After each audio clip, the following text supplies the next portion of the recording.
What's up, guys? We're going to do a couple videos on how we like to get our coons caught and kind of cleaned and getting ready to eat. But before you can eat them, you got to catch them. So this is the trap that we like to use. It's a pretty simple trap, nothing fancy about it. And the way that we'll get it set up is we'll throw some bait in there, and you can use anything from sardines to corn. And what I used last time I caught one was some cat food and corn mix, and that seemed to work pretty well. So that's what we've decided to use again.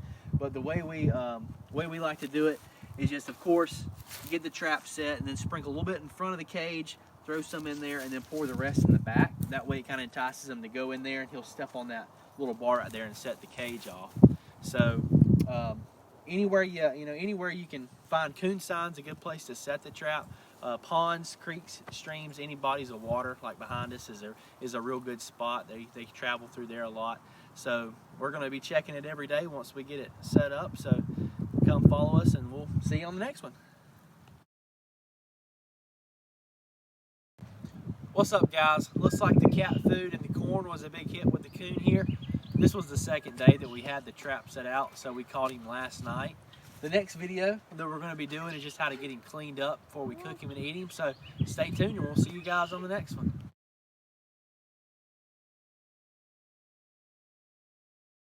Hey y'all, we're back.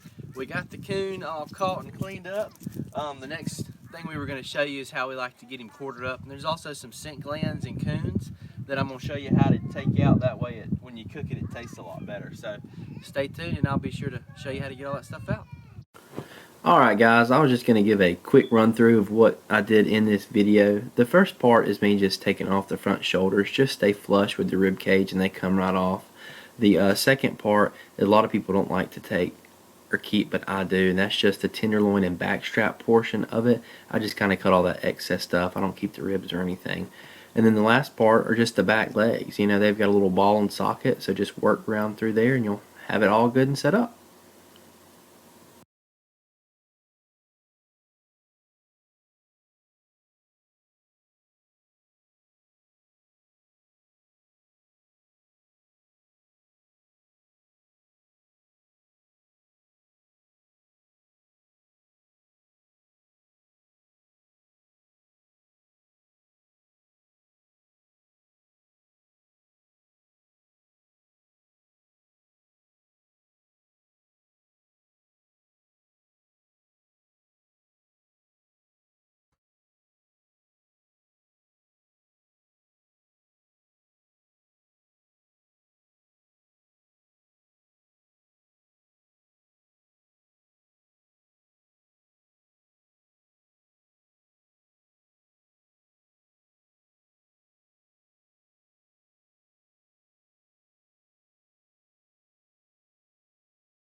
Alright y'all, so the last video was me quartering it up. This was the part I was going to kind of take my time and show y'all how to get the glands out and kind of get a lot of this skin off. Just to go over what it is real fast. These are the two front shoulders. So you can see they don't have anything that's holding them on to the actual animal. You can just cut through. It's just connective tissue. And then here is the part, a lot of people won't keep this. This is just the part of the animal where here, the spine goes down like this and the back legs are gonna be right here. Well, right here is really good meat. That's, back strap on a deer. And the tenderloins are in this part. So you can cook that up, and there's a lot of good meat in there. So I like to keep that part. And then the last part here are the two back legs or the hams. So one thing I always like to do, especially with coon, is cut away as much as this, much of the fat or this white skin, any connective tissue off. It makes the animal taste a lot better, and also it kind of gives it, I guess after you cook it, it kind of gives it this sticky texture. I don't know how to explain it. It's really weird. So get that cut off if you can, and it'll make it taste a lot better. And so, I won't go into make the video long where I just show you cutting off all this other stuff. But we'll start with the hams right here. So if you have the ham, and here's the his knee, right? If you look on the inside right here, there's this little slit, and you can see already there's a gland right there, and there's a bunch of nasty stuff in there. So you definitely want to cut that out. There, to me, there's really no wrong way to do that. You just kind of go in there and cut it out. Make sure you have a sharp knife, always helps for sure. But don't be afraid to mess up the meat. See, I'm cutting pretty good ways in there. Mom, I need you to cut hair. Just pull that out.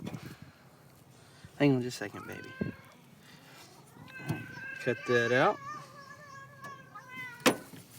And now you can look in there, kind of a pocket. You don't see anything in there. So you do the same thing on this side, and then for the shoulder, it's kind of the same thing. It's already opened up, and you can see all that junk. So you just kind of go in there with your knife and just cut all that out. And it's real easy. And some people, if you neglect to do this, you'll definitely be able to taste it once you get through cooking it. But a lot of people don't know squirrels are actually the same way. If you'll look in the kind of the same spots, you'll see little glands in there too. So just finish cutting all that stuff out. Here's the other shoulder, so you can open it up and you see the same thing. So cut all that stuff out and you'll be good to go. All right, everybody, this is the finished product of the coon. We went ahead and got all the skin and glands and everything cut off. So I hope you've enjoyed our video of how we caught him and cleaned him and prepared him to get him cooked. We hope to see you on the next one.